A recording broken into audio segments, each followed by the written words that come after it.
Welcome to online training and testing schemes in wine education.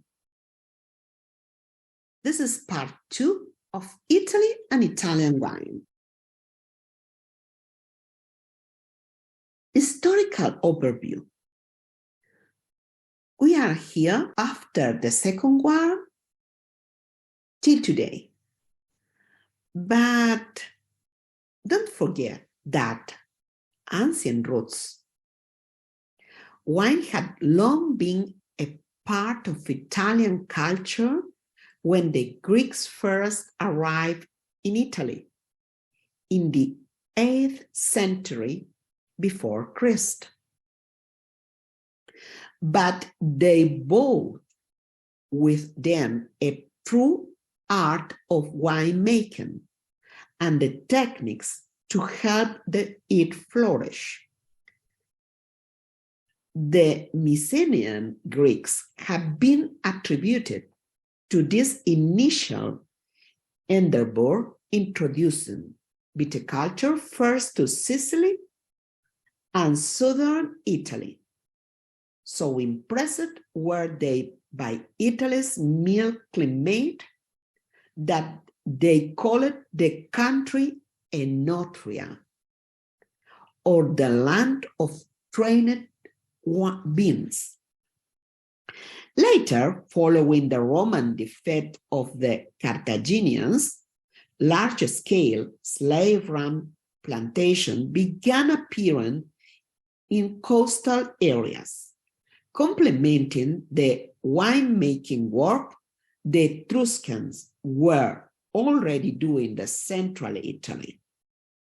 Wine had become such a central part of everyday life, and demand for it had so increased that Emperor Domitian was forced to destroy a large number of vineyards in order to free up land for food production. Roman wine was much stronger than the Italian wine we know today, and due to its alcohol content was usually diluted with water. The Romans preferred sweet wines and favored wine, and would often add unusual flavors such as honey, herbs, salt, and needle chalk in a bid to modify its taste. While it may yet take several centuries for winemakers to refine their flavors, the Romans during these periods can be credited for many contributions to contemporary winemaking. They used props, the trellises, for example, and Greek presses for extracting juice. They discovered that aged wines tasted better and were the first to store it in wooden barrels. They also forged the foundations of generally accepted winemaking wisdom, taking the time to classify their grapes and learn more about climate and terroir. Curiously, viticulture outside of Italy was prohibited under Roman law during this time, and exports to other areas were made in exchange for slaves. Once these laws were relaxed, vineyards began to flourish throughout the rest of Europe, although Italy remained a vital import center for wines and beans.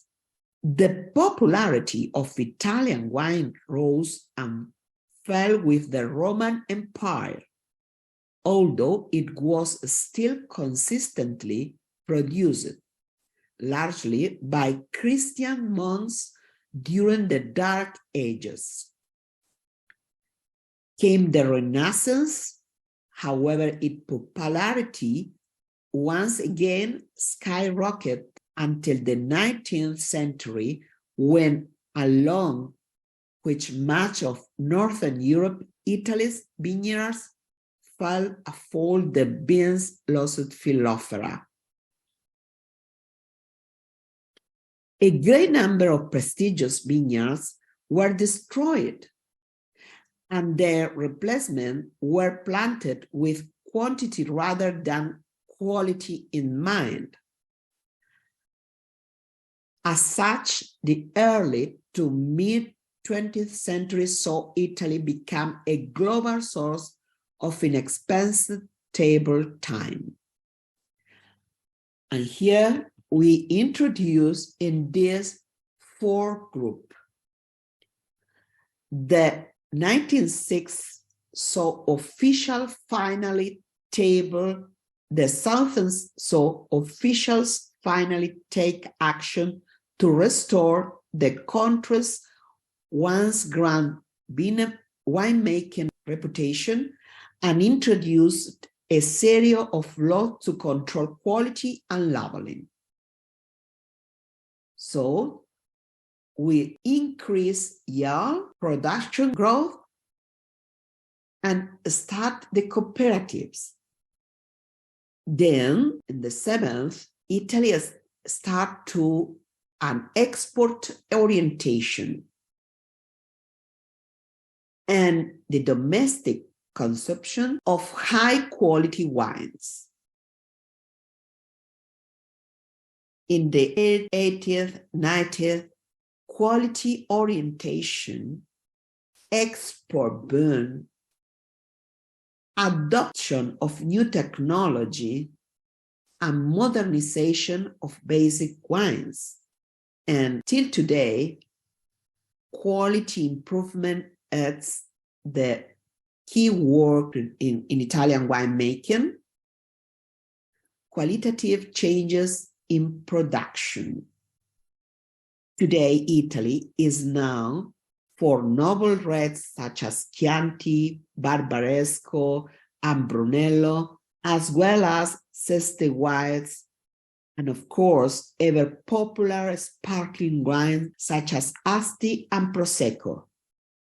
The country's vast range of wines encompasses a flavor profile to suit every taste, and every match is one born of quality and passion.